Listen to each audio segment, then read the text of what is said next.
سوغمي خيدنا جن رحوق أيزللنان سوغمي كيدنا جن رحوق أيزللنان شمون تمجابيت أهجراوي معلت دك أنستيو زخري قالس دك أنستيو نمعرنتن نناصنتن زكايد من كسقاسيو أب شمون تمجابيت صوتاوي معرنت مسل مفراين نخهلو كمون صوتاوي عمصن جهستن أنصار دك أنستيو نخوجدن يتغالل مبقول شمون تمجابيت أهجراوي معلت دك أنستيو أفل مع أسرخ في الزمن مسناي شكالو من قسقاس أب أوروبان سمين أمريكان زجمر إيو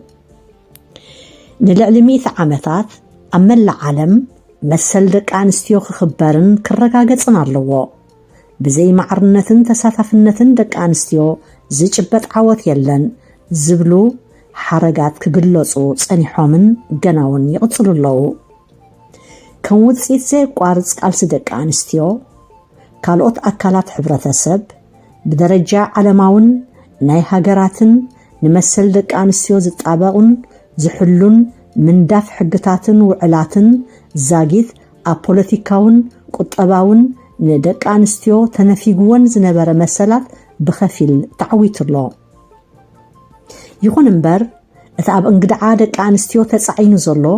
ማዕለያ ዘይብሉ ኣደራዕን ስቃይን ሙሉእ ብሙሉእ ኣይተራገፈን ኣብ ሕብረተሰብን ኣብ መንግስታትን ደቂ ኣንስትዮ ብጉልበትን ብኽእለትን ማዕረ ደቂ ተባዕትዮ ይኮናን ዝብል ኣጉል ኣተሓሳስባን ተባዕታዊ ትምክሕትን ካብ ስሩ ኣይተማሕወን ኣብ ዝኾነ ሕብረተሰብ ወይ ሃገር ጨቋኒ ምምሕዳር እንተሃልዩ ጾታዊ ዕብለላን ናይ ሕብረተሰብ ዘይምዕሩይ ኣጠማምታን ርሒብ ቦታ ስለ ዝረክብ እቲ ኣብ ልዕሊ ደቂ ኣንስትዮ ዝወርድ ወጽዓ ድርብ ይዝኸውን ኤርትራውያን ደቂ ኣንስትዮ ብሰንክቲ ኣብ ሃገርና ዘሎ ህድግለነ ዘይብሉ ኣረሜናዊ ጉጅለ ህግደፍ ብቃላት ክትገልጾ ዘጸግም በደልዩ ዘጋጥመን ክቱር ድኽነት ምብትታን ስድራ ቤታት ግዱድ ሃገራዊ ኣገልግሎት ጾታዊ ዓመጽ ስደት ምሕያር ኣብ ኩናት ምህላቕን ምስንካልን حمامن ولاد مخان مخانن كم أبنت كتقاس يكال ጉጅለ ህግደፍ ካብ ቅድሚ ናጽነት ኤርትራ ኣትሒዙ ብዛዕባ ማዕርነትን መሰላትን ደቂ ኣንስትዮ ብዙሕ ለፍሊፉን ኣዋጃት ኣውፅኡን እኳ እንተኾነ ብተግባር ግን ቀዳማይ ጸላኢ ናጽነትን ሓርነትን ደቂ ኣንስትዮ እዩ እተን ጽፍሪ ኣጻብዕቲ ኣእዳውን ክሳብ ምብቋል ዝኣብስ ሲሚንቶን ዳማተን ፋሕፊሐንን ክዳውንቲ ሓጺበን ደመንን ወርቀንን ለጊሰን ሰውራ ዝሓብሓባ ደቀን መሪቐን ናብ ሰውራ ዘሰለፋ ተቢዕን ሚስጥርን ንብረትን ዝዓቀባ ደቂ ኣንስትዮ ዝበዝሓ ተረሲዐንን ተቀሊመንን እየን ጉጅለ ህግደፍ ዘመዱ ሃይማኖቱን ገንዘቡን ስልጣንን ጥራዩ ስለ ዝኾነ ንድሕ አርበኛታት ከከላብትን ከዘኽትምን ከሕይርን መባእታዊ ሰብአዊ መሰላትን ምኽልካልን ብኽድዓት ክኽሰስን ኣይሕፍሮን እዩ ኣብ ኤርትራ ሰብአዊ መሰል ሕቶታትን ጸገማትን ደቂ ኣንስትዮ ክምልስን ክፈትሕን እቲ ንመላእ ህዝቢ ሓኒቑ ዘድክዮን ዘሳቅዮን ዘሎ ጉጅለ ህግደፍ ምዝእለን ኣቦትኡ ዴሞክራሲያዊ ቅዋማዊ ስርዓት ምዝትከልን እዩ እቲ ንልዕሊ 3 ዓመታት ሰራዊትን ትካላት ጸጥታን ማዕከናት ዜና ፖለቲካዊ ስልጣን ሃብታ ሃገርን ንበይኑ ገቢቱ ዘሎ ጉጅለ ህግደፍ ንምስዓር ግን ሓያል ውዳብን ንጹር ራእን ተባዕ መሪሕነትን ጽንዓትን የድሊ ከምቲ በዓል ቤት ከየወ ጎረቤት ነይረድእ ዝበሃል ደቂ ኣንስትዮ ዘጋጠመን ኩሉ ዓይነት በደላትን ዘይፍትሓዊ ኣሰራርሓን ከኽትም እንተኾይኑ ስሙር ድምፀን ከስምዓ ሞያ ኸጥርያን ፖለቲካዊ ንቕሓተን ከበርኻን ርእሰ ምትእምማን ከሕይላን ኣለወን መላእ ሕብረተሰብ ብሓፈሻ ደቂ ተባዕትዮ ድማ ብፍላይ መሰል ደቂ ኣንስትዮ ምኽባርን ከም ሙሉኣት ሰብ ምቑፃርን ሓለፋ ዘይኮነ ሰብኣዊ ክብሪ ግቡእን ግዴታን እዩ ንብጻይካ ከም ነፍስኻ ምኽባር ሞራላዊ ሓላፍነት ጥራይ ዘይኮነ መምዘንንታይነትካን ሰብኣውነትካን እውን እዩ።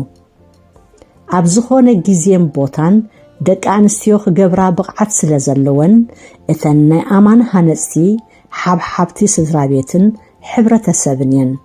ደቂ ኣንስትዮ ድማ ተበግሶ ክወስዳ እምበር ካልእ ሰብ ፍቓድ ክህበንን ክባርከለንን ክፅበያ የብለንን።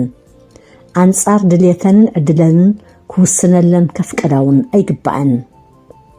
ስለዚ ፀገማት ዘይምዕሩይ ዕድላት ደቂ ኣንስትዮ ኣብ ውሽጥና ክሳብ ዘሎ ንምፍትሑ መዓልታዊ ክንረባረብ እምበር ከም ንግደት ወይ ዕለተ ነፅነት ኣብ ዓመት ሓደ ግዜ ኣብ 8 መጋቢት ዝዝከርን መብፅዓ ዝእተወሉን ውራይ ክኸውን የብሉን። ብዘይ ፆታዊ ፍልልያት ኩልና ተደጋጊፍና ተኸባቢርናን ብሓባር ጉዕዞና ንፀገማትናን ብፅንዓትን እንተገጢምና እንተመርሽናን ንምድያቡ ዘፀግመና ዓቐበት ንምስንጣቑ ዝእግመና ውቅያኖስ ንምፍትሑ ዝኸብደና ግድል የለን። ብርሃነ ሃይለ ሚካኤል መጋቢት 2026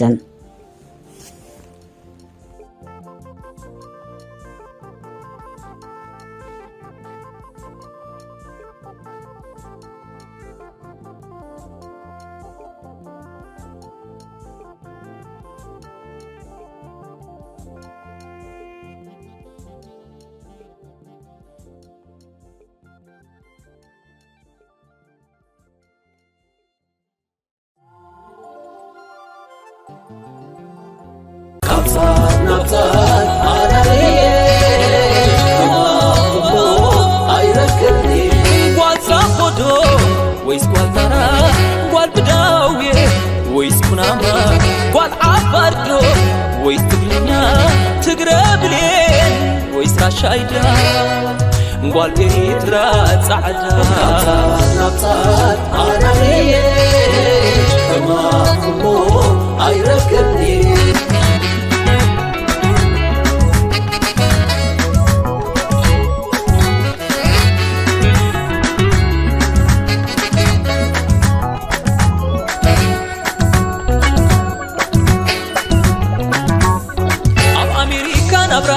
زلقي أبعد عرب حسن بحلف زلقي ما كان أوروبا عصحت السقر زلقي أمول عالم تخري عدي زساتيكي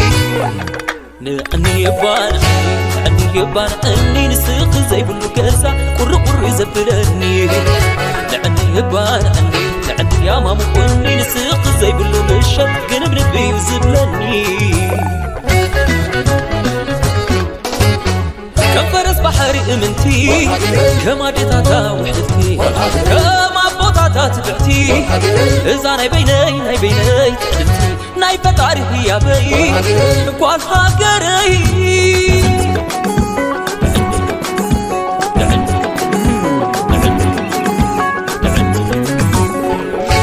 مبرع بحلي من ماد حربيتكي أستراليا تنوى شي زللكي ماكل أفريكا رقاتي وزسانكي أمولو عالم زخري صدرا زنبعكي أني يبان أني نسيق زي بلو كاسا قنب نبيو زبلني لعني يبان